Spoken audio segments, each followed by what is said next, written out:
안녕하십니까. 사랑하는 본목교회 성도 여러분, 오늘도 저마다 느끼는 은혜의 풍성한 마음으로 안식일학교에 참석하신 우리 모든 반생 여러분들을 진심으로 환영합니다. 또한 온라인으로 예배드리고 계신 우리 모든 본목교회 그리고 재림교회 성도님들 역시 진심으로 환영합니다. 오늘 안식일학교 순서를 위해서 특별히 기억절 암송 때마다 늘 자리를 빛내주시는 우리 김동초 집사님께서 기도해 주셨습니다. 감사합니다. 여러분, 영국의 케임브리지 대학 종교학 시험에서 이런 문제가 출제되었다고 합니다. 예수께서 가나 혼인잔치에서 물을 포도즙으로 만드신 기적을 신학적인 관점에서 해석하라는 문제였는데요. 저마다 자신만의 답을 적어 내려가고 있는데 시험 감독관이 답안지를 작성하지 않고 먼 산만 바라보고 있는 한 학생을 바라보며 자네는 왜 답안지를 작성하지 않고 있나? 라고 물었습니다. 그러자 청년은 쓸 말이 없다고 했습니다.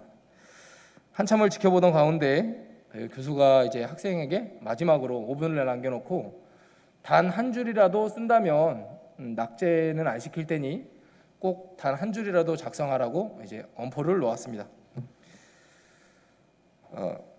그러자 이 학생은 딱 한 줄을 적고 밖으로 나갔는데요. 그 답안지에는 이렇게 적혀 있었다고 합니다. 물이 창조주를 만나니 부끄러워 얼굴을 붉혔도다. 다시 한번 읽어드릴게요. 물이 창조주를 만나니 부끄러워 얼굴을 붉혔도다. 같은 성경 구절도 각자의 경험과 처지에 따라 저마다 다른 은혜로 다가오는 것 같습니다. 이 안식일 성경에 담긴 은혜의 말씀들을 기억하고 묵상하는 여러분과 제가 되길 바라며 오늘 안식일학교를 시작하도록 하겠습니다. 오늘 안식일학교 순서는 저희가 열세 기억절과 성경 필사를 준비하였는데요. 혹시 방금 제가 말씀드렸던 그 학생의 점수가 혹시 궁금하지 않으신가요? 교수가 원했던 답이었는지는 모르겠으나 단 한 줄만 적고 나간 이 학생의 점수는 최고 점수를 받았다고 합니다. 그 청년이 누구냐면 바로 영국의 유명한 시인 조지 고든 바이런이라고 합니다. 그가 단 한 줄만 쓰고 최고 점수를 받았듯이 저희도 단 한 줄의 기억절이라도 외운다면 우리 주님께서 최고의 점수를 주시지 않을까 저는 생각해 봅니다. 개인적인 이야기인데요. 저는 모태 신앙을 하는 사람인데요. 열세 기억절에 대한 안 좋은 기억들밖에 없어서 왜냐하면 어렸을 때 이제 초등학교, 이제 중학교, 고등학교 올라가면서 어머니가 열세 기억절을 꼭 외우라고 이렇게 닥달을 많이 하셨어요. 못 외우면 혼내시기도 하시고 가끔은 매도 드셨던 것 같아요. 이제 머리가 크면 클수록 열세 기억절을 외우라고 하는 어머니의 모습이 참 좋지 않았던 것 같습니다. 왜 저렇게 나한테 괴롭힘을 주지? 그때는 하나님을 만나기도 전이었던 것 같고 어쨌든 억지로 외우라고 하는데 머리가 안 좋아서 그런지 잘 안 외워져서 힘들어서 그랬는지 잘 모르겠습니다. 그런데 신기하게도 어제 저희 집에서 똑같은 광경을 봤어요. 제 아이들이 열세 기억절을 열심히 외우고 있고 이제 저희 아내가 아이들을 위해서 열심히 화 아닌 화를 내면서 엄포를 하고 있더라고요. 잘 외워야 된다. 열심히 해야 된다. 그래서 제가 이제 조용히 이야기를 했죠. 나는 열세 기억절에 대한 안 좋은 기억이 있다. 우리 엄마가 억지로 시켜서 나는 그게 참 싫었다. 그래서 일부러 외우지 않았다. 그랬더니 아내가 그러더군요. 그 성경 말씀을 마음에 새기면 하나님께서 복을 주신다고. 신명기 말씀인데 근데 아직은 그 마음이 오늘 아침 이 단에 서기 전까지도 제 마음에 그렇게 크게 와닿지 않았어요. 그런데 안에서 기도를 드리고 이 앞에 쓰는데 갑자기 하나님이 저한테 그러시는 것 같아요. 승환아, 이젠 좀 즐거운 마음으로 외우지 않겠니? 너에게 복을 주고 싶단다.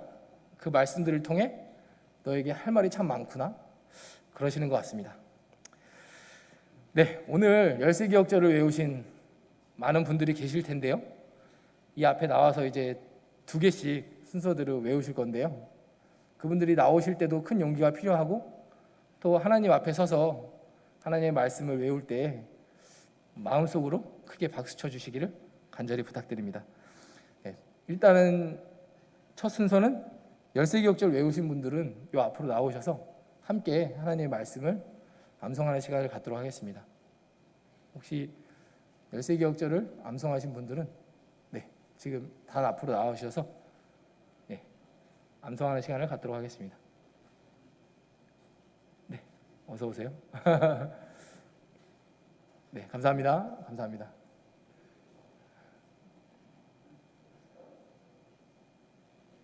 네, 여기 가운데로 네, 부탁을 드리고요.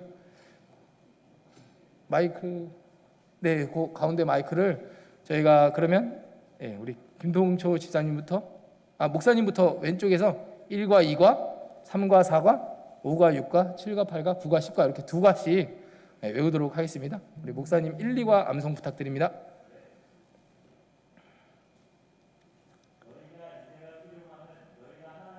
행한 후에 약속하신 것을 받기 위함이라. 히브리서 10장 36절. 지금 우리가 하는 말의 요점은 이러한 대제사장이 우리에게 있다는 것이라. 그는 하늘에서 지극히 크신 이의 보좌 우편에 앉으셨으니. 히브리서 8장 1절. 아멘. 상과 이 모든 날 마지막에는 아들을 통하여 우리에게 말씀하셨으니 이 아들을 만유의 상속자로 삼으시고 또 그로 말미암아 모든 세계를 지으셨느니라. 이는 하나님의 영광의 광채시여 그 본체의 형상이시라. 히브리서 1장 2절 3절 말씀. 아멘. 제 7과입니다.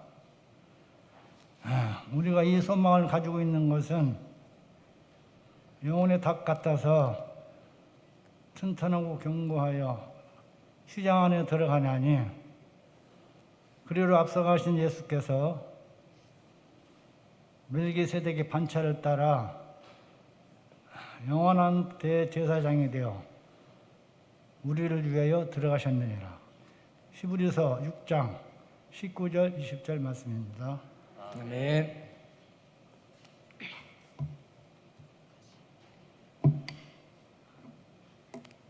육가 이러한 대제사장은 우리에게 합당하니 거룩하고 악이 없고 두려움에서 떠나 계시고 죄인에게서 떠나 계시고 배웠는데 잘 모르겠네.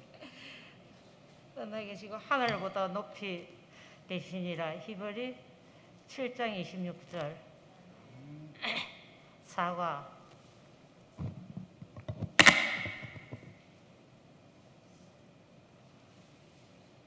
앞이 뭐더라.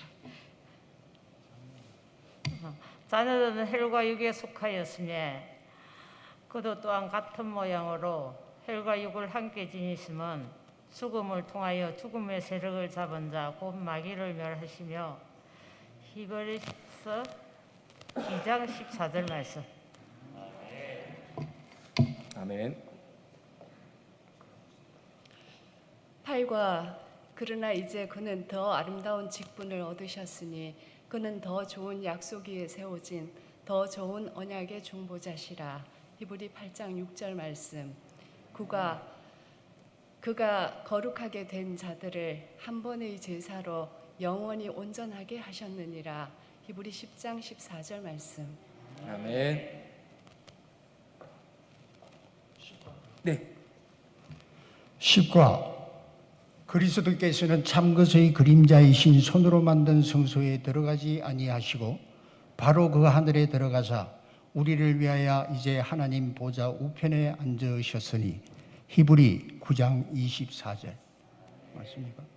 10일과 믿음의 주여 또 온전하게 하시는 이 예수 그리스도를 바라보자. 그는 그 앞에 있는 기쁨을 위하여 십자가를 참으사 부끄러움을 개의치 아니하시더니 하나님 보좌 우편에 앉으셨느니라. 히브리 12장 2절. 아멘. 네, 너무나 감사드립니다. 기억절 외워주시고 앞에까지 나와주신 용기에 너무 감사드리고요. 그 감사한 마음을 담아 저희가 조그마한 소정의 선물을 준비했는데요. 네, 받아주시면 너무 감사하겠습니다.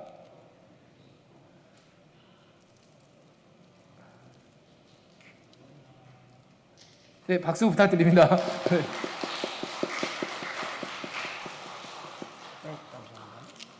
네, 감사합니다. 네, 감사합니다. 이기 때도 이 5분을 포함하여 더 많은 분들이 단에 나오셔서 하나님께 영광 돌릴 수 있는 시간을 가지시는 경험을 꼭 가지시길 간절하게 기도하겠습니다. 네, 다음 순서는요. 저희 성경 필사하신 성도님들 계시면 앞으로 나와주시면 감사하겠습니다. 혹시 성경 필사가 준비되신 분들은 앞으로 나와주셔서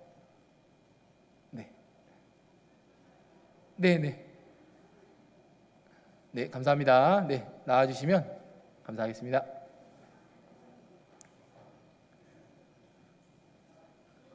네, 감사합니다.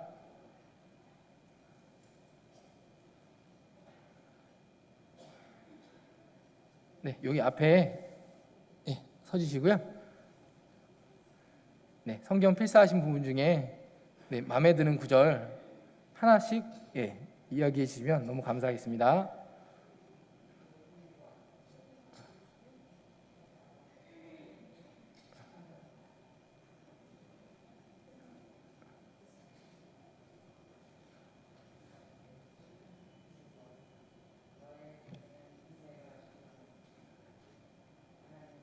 행하는 후에는 약속하시거든 받기 위함이라. 히브리 10장 3절 6절. 아멘. 네, 감사합니다. 네, 똑같이 성경 필사하셨던 부분 중에 오늘 마음에 두신 말씀을 하나 읽어주시면 너무 감사하겠습니다.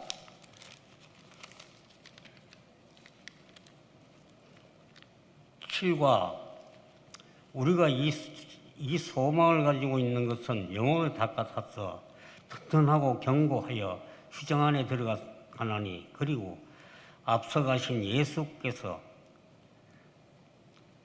멜기세덱의 반차를 따라 영원히 대제사장이 되어 우리를 위하여 들어가셨느니라. 히브리서 6장 19절로 20절 말씀. 아멘.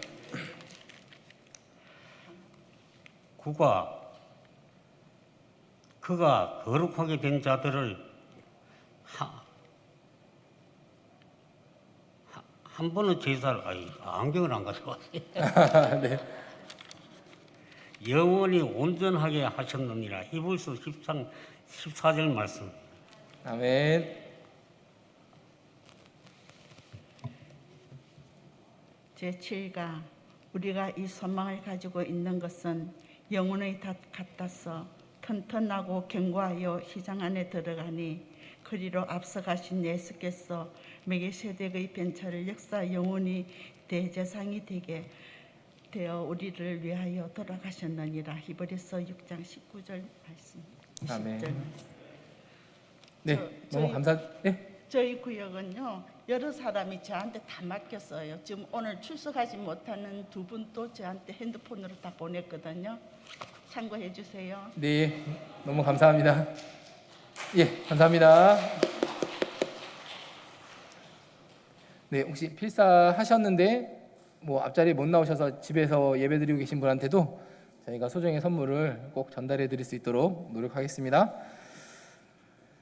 네, 기억절 암송과 성경 필사를 해주신 성도님들 너무 감사드리고요. 또한 저희에게 안 교장님에게 영상으로 참여해주신 네 분도 계세요. 그래서 그 네 분의 성함을 한번 불러드리겠습니다. 휘경일반의 최혁화 집사님, 믿음반 김진아 집사님, 휘경이반 김지숙 집사님, 김미선 사모님, 이렇게 총 네 분이 저희 또 암송을 영상으로 또 전달해 주셔서 모두 감사드립니다. 네, 안교 순서를 준비하면서 나와서 성경 암송하시는 부분들을 보고 또 필사하신 분들의 그 글귀를 보니 너무 감동적이었습니다. 이 자리에 서게 해주신 하나님께 너무나 감사드리고요. 저도 다음 기회에는 열세 기억절을 꼭 외워서 이 자리에 설 수 있도록 노력해 보겠습니다. 네. 오늘 열세가 기억절 암송 시간은 안식일 학교 순서로 가름을 하고요. 이제 목사님께서 나와 주셔가지고 합반으로 교과 공부를 진행해 주시겠습니다.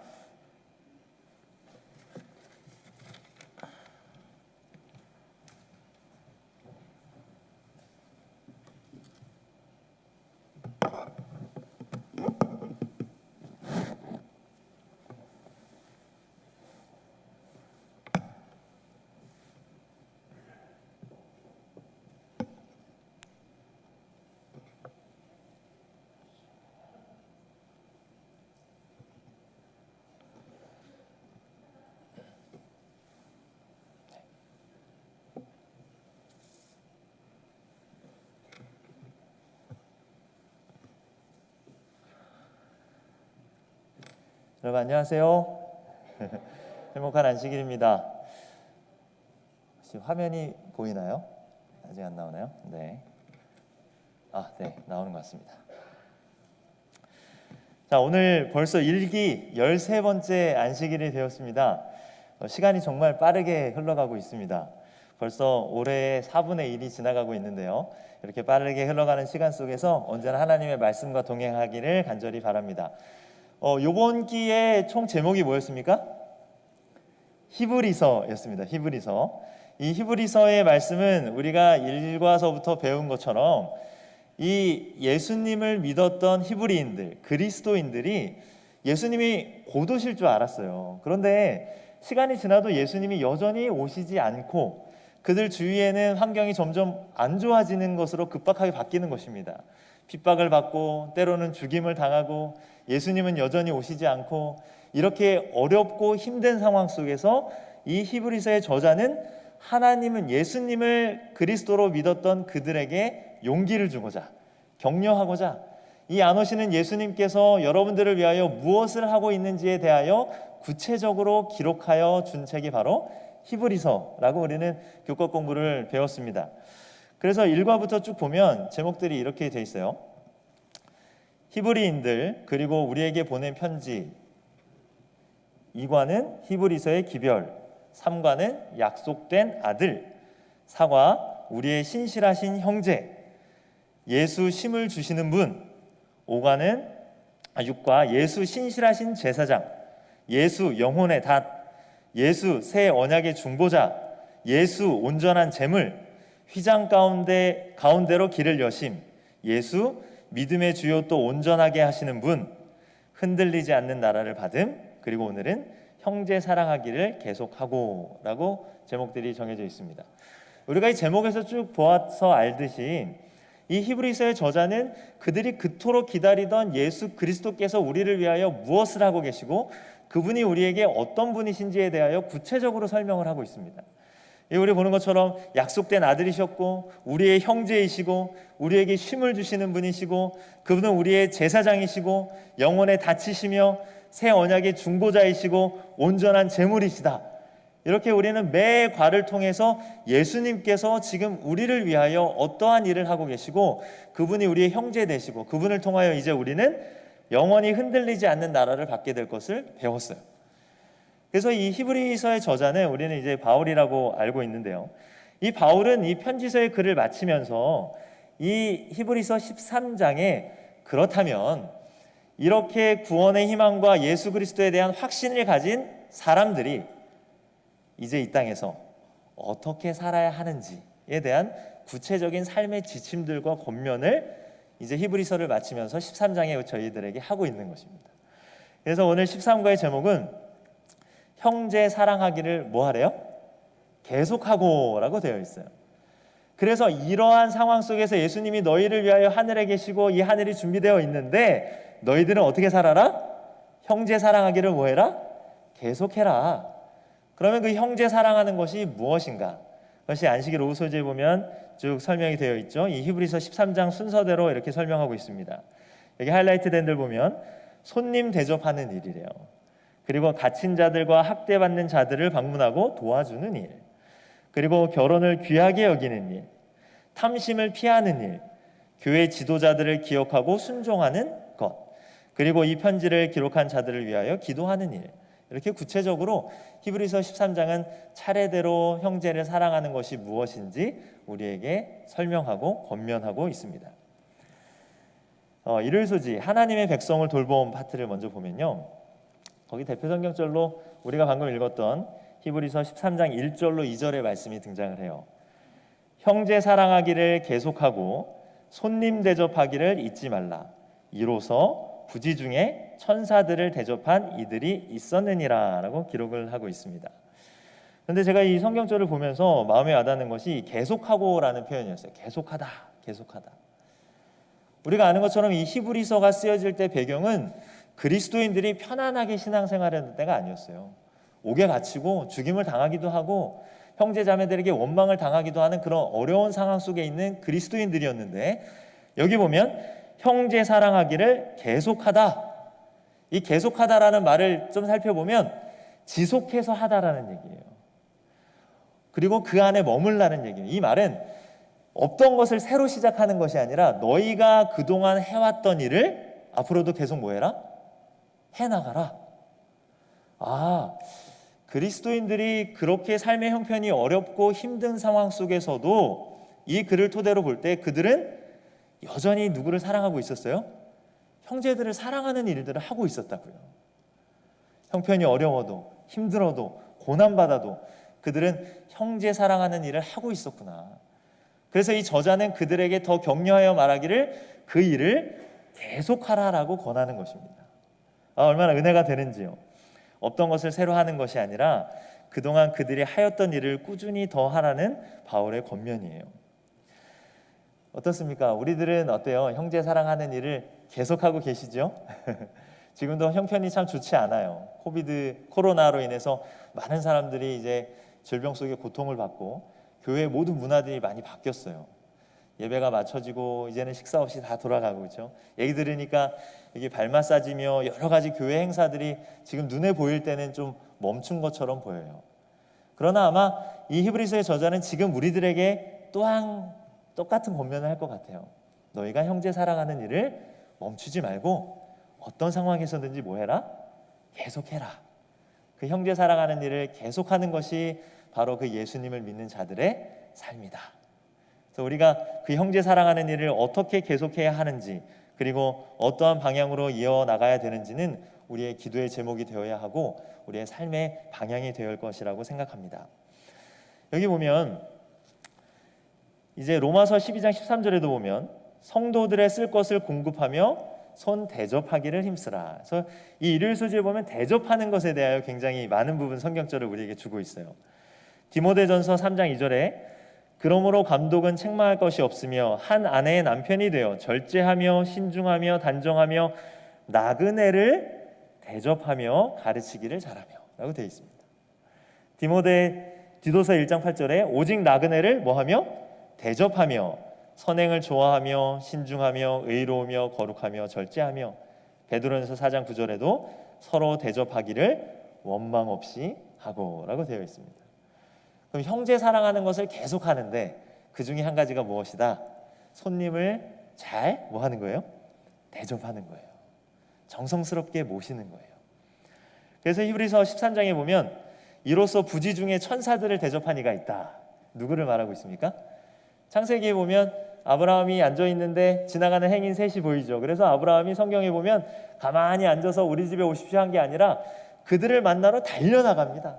달려나가서 그들 앞에 절하고 우리 집에 와서 유하십시오. 그래서 음식도 아주 좋은 송아지를 잡아다가 음식을 하고 그들의 발을 씻기고 하는 모습을 우리가 봅니다. 그렇게 할 때에 그 셋 중에 하나는 예수 그리스도셨어요. 하나님의 아들이 이제 아브라함에게 누가 태어날 것을? 아들이 태어날 것을. 그리고 소돔과 고모라가 멸망할 것을 알려주시죠.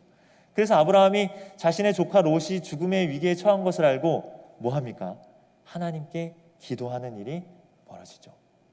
그래서 손님을 대접할 때 하나님께서는 그 손님 대접하기를 게으르지 않는 자들에게 앞으로 일어날 재림을 준비하는 사명들을 우리에게 맡기시는 거예요. 그 소돔과 고모라가 멸망할 것을 아브라함이 깨닫고 그들을 위하여 기도하고 천사들이 롯을 방문하게 된 것들이 이 손님 대접하는 일부터 시작하였다는 것입니다. 우리가 누군가를 이렇게 사랑으로 대접하고 정말로 우리의 사랑의 모습, 예수 그리스도의 모습을 보여줄 때 주님께서는 그것보다 더 큰 우리가 기도해야 할 일, 그리고 우리가 재림을 준비해야 할 일들을 우리에게 분명히 맡기신다는 사실입니다. 열왕기상에 보면 사르밧가부가 이 가뭄의 때에 엘리야 선지자를 대접하잖아요. 먹을 게 아무것도 없어요. 이제 아들이랑 함께 먹고 뭐 하려고 했어요? 죽으려고 했어요. 그런데 하나님의 종이라고 하는 사람이 딱 나타나가지고 뭐라 그래요? 그 남은 기름이랑 밀가루를 가지고 누굴 위하여 떡을 만들라 그래요? 나를 위하여 떡을 만들래요. 어떻게 하시겠어요? 마지막 음식인데. 그럼에도 불구하고 그 여인이 손님 대접하기를 하는 것입니다. 그래서 그 가뭄이 끝날 때까지 그 집에 기름과 가루가 떨어졌다고요? 안 떨어졌다고요? 안 떨어졌어요. 그리고 후에 그 아들이 병들어 죽게 되었을 때도 하나님의 종을 통하여 다시 한번 살아남을 경험하게 되는 것입니다. 그래서 성경에 말하는 손님 대접하기를 힘쓰라는 것은 우리에게 큰 은혜와 축복이 되는 말씀이에요. 특별히 베드로전서 4장 9절을 보면 서로 대접하기를 원망 없이 하라 그래요. 원망 없이 하라. 이게 원망하다라는 말의 원어의 뜻은 불평하고 투덜거리다라는 뜻이 있어요. 불평하고 투덜거리고. 이제 어느 교회에 갔더니 이제 그런 얘기들이 있잖아요. 이제 안식일이 되면 코로나 전에는 다 뭘 했어요? 안식일 예배 마치고 식사를 합니다. 식사를 하는데 이제 그 음식을 준비하는 일이 참 쉬운 일은 아니에요. 우리 여집사님들이 얼마나 고생하시는지 제가 옆에서 많이 봐서 알아요. 그런데 이 집사의 직분을 딱 받으면 무슨 당번에 들어가요? 식사 당번에 들어가요. 그러니까 이제 신앙생활 열심히 하시는 많은 성도님들 가운데서 마음에 이제 갈등이 있어요. 내가 집사 한 수 받으면 이제 내년부터 뭐 하겠지? 식사 당번에 들어가겠지. 그래서 이제 신임위원회가 열릴 때마다 뭐라 그래요? 저는 아직 준비가 안 됐습니다. 1년만 더 평신도로. 뭔가 하나님의 백성들을 대접하는 일이잖아요. 이거는 교회에 많은 성도들이 찾아오고 손님들이 찾아오고 때론 영혼들이 찾아오고 그들이 와서 예배를 드리고 돌아가기 전에 우리가 사랑으로 음식을 나누고 대접하는 일인데, 혹 이러한 일들이 우리에게는 어떤 일들이 될 수 있어요? 불평하는 일, 투덜거림. 이거 나 말고 딴 사람이 하면 안 되나? 힘든데 밥하지 말고 그냥 빵이나 우유만 주면 좋겠다. 뭐 이런 이야기들. 집에 손님들이 많이 찾아오면 그것이 때론 힘든 일이 될 수도 있죠. 그러나 하나님께서는 우리에게 말하기를 너희가 서로 대접하기를 원망 없이 해라. 즐거운 마음으로 해라. 그렇게 할 때 우리가 하나님의 백성이다. 그것이 그리스도인이다 라고 이야기하는 것입니다.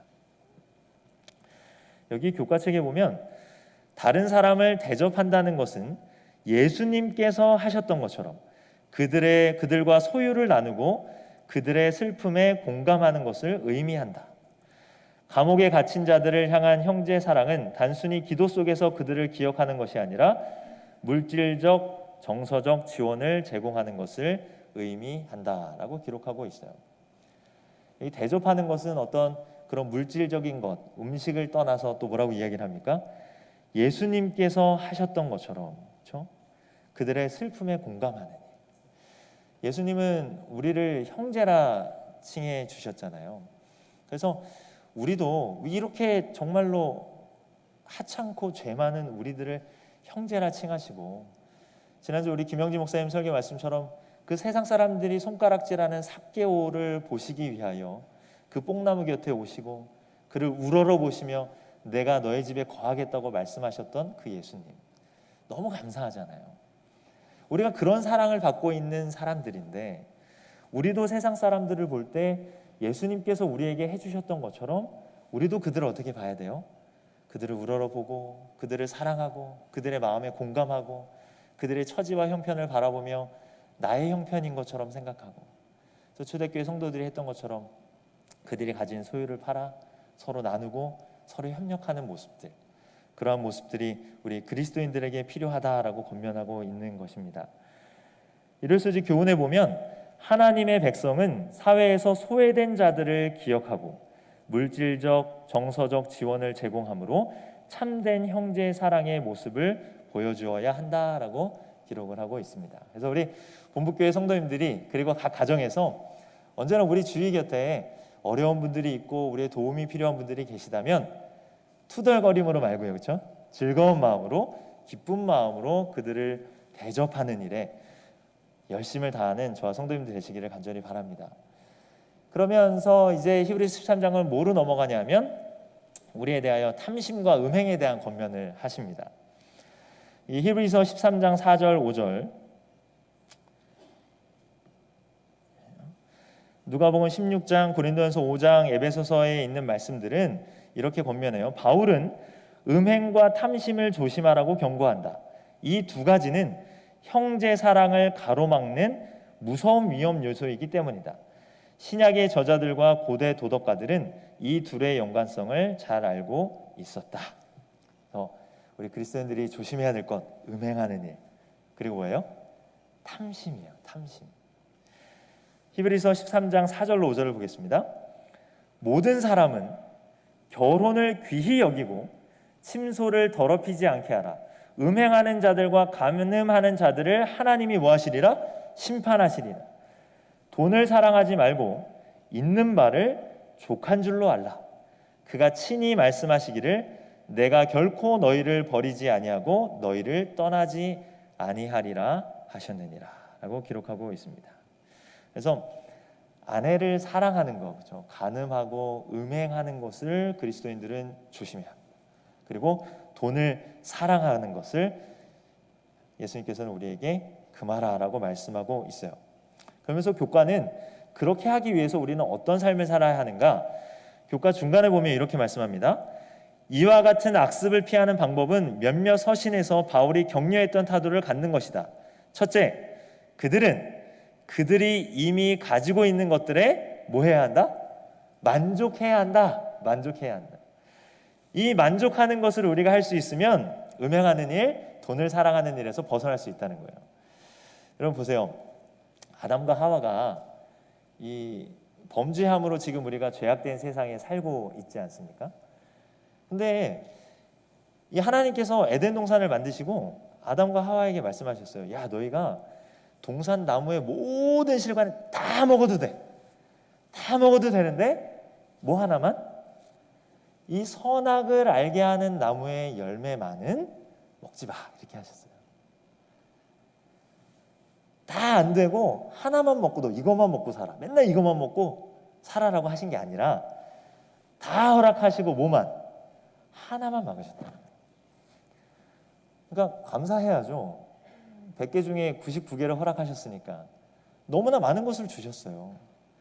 그런데 아담은, 하와는 그 나머지 하나마저 뭐 하고 싶은 거예요? 그 나머지 하나마저 갖고 싶은 거예요. 사단이, 이 죄악의 창시자인 사단이 그 마음을 너무너무 잘 알아요. 뭔가 더 갖고 싶고 욕심을 갖게 하는 거죠. 야, 너 하나님 이거 먹지 말라 그랬지? 그런데 있잖아, 너 이거 먹으면 누구처럼 될 수 있어? 너도 하나님처럼 될 수 있어. 그러면서 하나님께서 금하신 그 마지막 하나까지도 갖고 싶게끔 만들어요.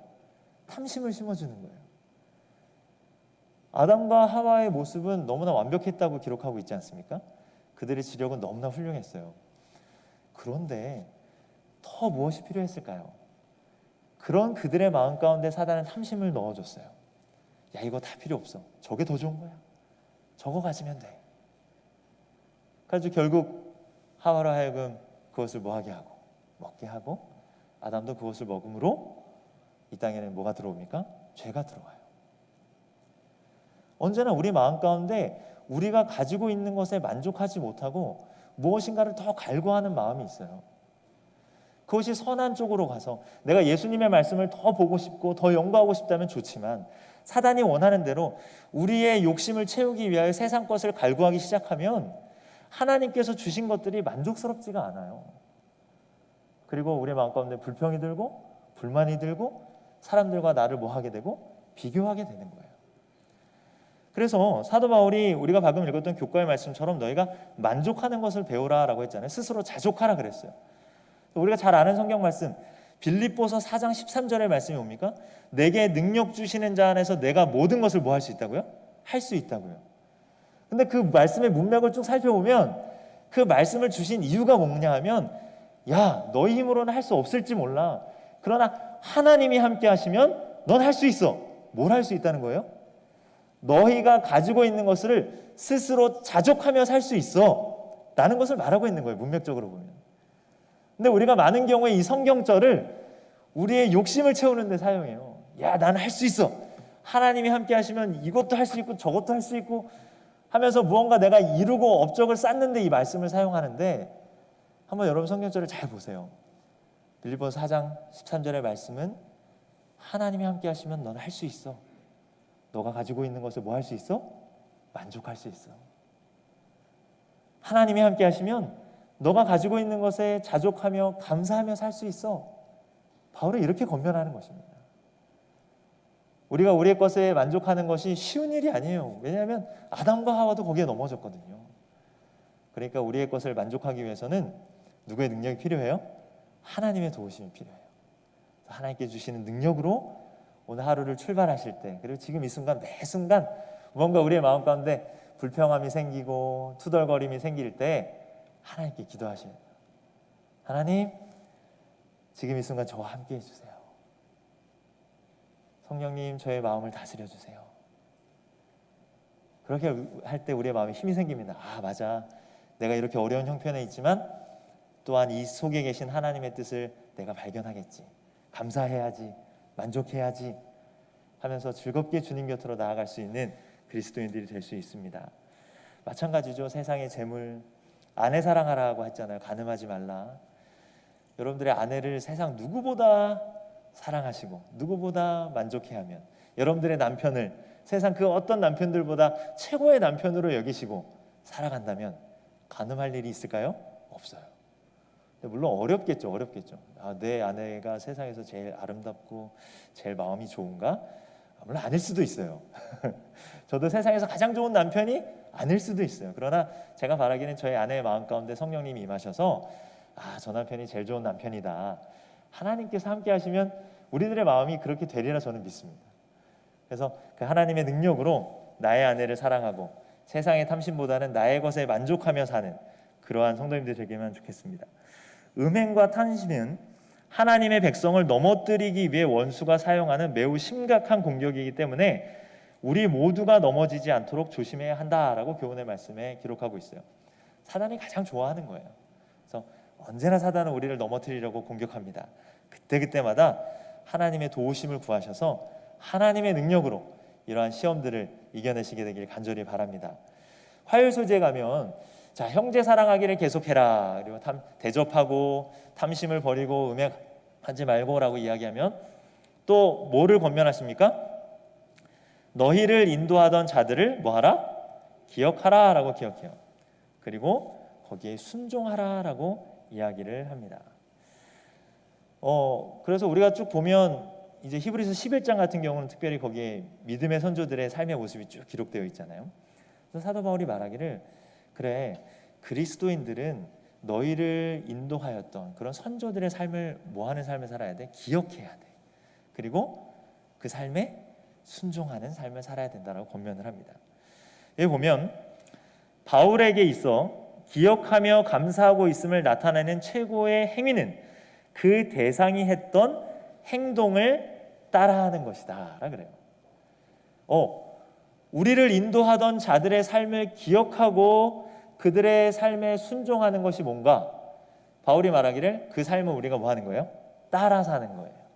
그러면 우리를 인도하던 최고의 지도자들은 누구였습니까? 히브리서 12장에 등장하는 믿음의 완전한 모범 되시는 누구예요? 예수님이라는 거예요. 네, 거기 뭐 에녹일 수도 있고 아브라함일 수도 있고 여러 믿음의 선조들일 수도 있어요. 그러나 그 모든 믿음의 조상들의 가장 원래 모델 예수 그리스도, 그 예수님을 따라 사는 것이 우리에게 필요한 것입니다. 신자들은 그들에게 하나님의 말씀을 전하며 하나님 앞에서 그들의 영혼을 책임지기 위해 일하는 지도자들을 기억하고 순종해야 한다. 그래서 우리가 지도자들을 잘 따르고 섬기는 일은 아주 중요한 것입니다. 그래서 이 교과의 내용에 말하면 현재 우리가 지내고 있는 교회 안에서도 믿음의 지도자들 되시는 우리 장로님들, 집사님들 혹은 목사님들, 여러 믿음의 선조들의 삶의 모습을 존중하고 그들이 권하는 것을 다 귀담아 듣고 그 말씀에 순종하는 삶을 살아라고 우리에게 권하고 계십니다. 수요일 소지에 보면 그리고 형제 사랑하기를 계속하는 자들은 다른 교훈에 끌리지 말아라라고 권하고 계세요. 히브리서 13장 9절에 보면 여러 가지 다른 교훈에 끌리지 말라. 마음은 은혜로서 굳게 함이 아름답고 음식으로서 할 것이 아니니라고 되어 있어요. 그래서 아마 이때 당시에 어떤 음식에 관한 여러 가지 규례들이 있었던 것 같아요. 무엇을 먹고 먹지 않고 이것을 또 넘어서 어떤 특별한 음식들을 가지고 이것이 구원에 관련된 것처럼 이야기하는 오류들. 제 기억에는 한 10여 년 전에 우리 재림교회에도 그런 일들이 많이 있었죠. 처음에 이제 건강식으로 시작했는데 볶음곡식을 먹는다든지 아니면 여러 좋은 운동이었어요. 몸에 정말 좋은 거였었죠. 그러나 그것이 점점 가면서 어떻게 됐습니까? 그것을 먹어야 뭐 한다? 구원을 받는다. 그것이 어떤 구원의 직접적인 키가 돼버리면 예수 그리스도를 통하여 구원받는 일에 있어서 우리의 뭐가 점점 부합되기 시작했어요? 우리 어떤 행동이나 행위들이 첨가되는 일들이 생기면서 많은 교단 안에 어려움이 생긴 것들을 우리는 보고 있어요. 그래서 다른 오류에 빠지지 말아라. 이 요일의 핵심은 뭔가 하면 너희에게 구원을 주는 것은 다른 어떤 여러 가지 교리들이 아니라 오직 누구시다? 예수 그리스도를 통하여 우리는 구원함을 받는다는 것을 우리에게 설명하고 있어요. 우리가 이 소망을 가지고 있는 것은 영혼의 닷 같아서 튼튼하고 견고하여 휘장 안에 들어가나니 라고 되어 있잖아요. 그래서 예수 그리스도를 온전히 믿고 그분의 말씀에 순종하는 것이 우리의 삶의 닻이 되어야 함을 보여주고 있습니다. 자, 시간이 많이 지나가서요. 좀 마무리를 하려고 합니다. 이렇게 쭉 설명을 하면서 목요일 소재는 뭐라고 얘기를 하냐면 그래 맞아. 너희가 대접하는 걸 좋아하고 만족하며 살고 다른 이설에 빠지지 않고 예수님을 언제나 너희들의 삶의 근본 되시는 분으로 모시고 사는 사람들은 이렇게 해야 돼 하면서 마지막으로 권하는 것이 있어요. 그게 뭐냐면 너희는 이제 영문 밖으로 예수님께 나아가자라는 거예요. 영문 밖. 이 교과의 내용을 쭉 읽어보시면 이 이스라엘 백성들이 살던 곳에는 언제나 성이 있었어요. 성문이 있었고 그 영문 밖은 질병에서 고통받는 자들이거나 혹은 죄악에 빠진 자들이거나 아니면 시체를 불사르거나 여러 가지 안 좋은 일들이 일어나는 곳이었어요. 그래서 그 밖으로 나아간다는 것은 굉장히 수치스러운 일이었고 고난의 길을 보여주는 거예요. 근데 예수님을 믿는 사람들은 예수님과 함께 영문 밖으로 나아가라는 거예요. 예수님이 십자가에 달려 돌아가실 때 그 영문 밖에서 정말로 세상 사람들이 가장 수치스러워하는 십자가에 달려 돌아가셨어요. 예수님이 그렇게 하신 것처럼 너희도 뭐 해라? 예수님을 따라 그곳으로 나아가야 한다. 그래서 마가복음에 보면 자기 십자가를 지고 나를 따라라. 그래서 우리 십자가를 지라 그래요. 누가복음 14장에 누구든지 자기 십자가를 지고 라고 얘기를 하죠. 근데 제가 마지막으로 드리고 싶은 말씀이 이거예요. 우리 그리스도인들이 예수님을 따라서 우리가 예수님의 십자가를 지고 살아간다고 할 때 마음 가운데 큰 부담이 있어요. 내가 영문 밖으로 나가는 것이 너무나 힘든 일이라고 생각해. 어떻게 그 일을 내가 감당할까? 나는 잘 못할 텐데. 고난의 길을 맞아요. 어려운 길 맞아요. 그러나 그것으로 끝나지 않는다는 거예요. 히브리서 12장 2절에 보세요. 믿음의 주여 또 온전하게 하는 이인 예수를 바라보자. 그는 그 앞에 있는 뭘 위하여 십자가를 참으셨어요? 기쁨을 위하여 십자가를 참으사. 예수님께서 십자가를 지신 일은 틀림없이 고난의 길이셨어요. 고통의 길이셨어요. 그런데 그것과 아울러 예수님이 누리신 것은 뭐예요? 기쁨의 길이셨어요. 구주의 기쁨은 당신의 고통과 굴욕으로 구원한 영혼들을 영광의 나라에서 보는 것이다. 나의 고난의 길 넘어 수많은 사람들이 구원받는 것을 바라보는 것은 예수님께 무엇이었다? 기쁨이었다는 거예요. 그래서 사도 바울이 전도 여행을 다니다가 감옥에 갇혔을 때, 매 맞고 갇혀서 죽음이 그들 앞에 있을 때에도 뭐라 그래요? 바울과 실라가 빌립보 감옥의 밤중에 하나님께 찬미하고 기도할 때 그들의 마음을 가득 채운 것은 뭐였다? 기쁨이었다. 기쁨이었다. 바울은 복음이 널리 전파되는 것을 보고는 자기가 착고를 차고 있다는 것도 있고 이렇게 기록했다. 내가 기뻐하고 또한 기뻐하리라. 그래서 우리가 예수 그리스도의 십자가를 따라서 우리의 십자가를 메고 주님을 따라가는 삶이 언제나 고난과 슬픔의 삶이라고만 생각하지 마세요. 우리가 그러한 삶을 살아갈 때 하나님께서는 그것을 상쇄하고도 남을 우리 영혼에 큰 기쁨을 허락하신다는 사실입니다. 그 길이 고난의 길이며 또 틀림없이 우리에게 더 큰 기쁨을 주고 있다는 사실을 잊지 않게 되시길 간절히 바랍니다. 영문 밖으로 우리는 나아가야 됩니다. 이제 마지막으로 고난의 길이지만 그 너머에 있는 큰 기쁨을 누리는 저 우리 본부교회 성도들 되셨으면 좋겠습니다. 예수님은 우리를 위하여 틀림없이 재림하십니다. 그리고 그 하늘은 준비되어 있습니다. 우리가 히브리서를 통하여 만난 그 예수님이 지금 저의 친구들이 되시고 여러분들의 형제가 되기를 간절히 바랍니다. 그래서 그 예수님의 손을 잡고 이제 영문 밖으로 나아가서 세상에서 영혼들을 만나는 저 여러분들 되시길 바라면서 오늘 교과의 말씀을 드리도록 하겠습니다.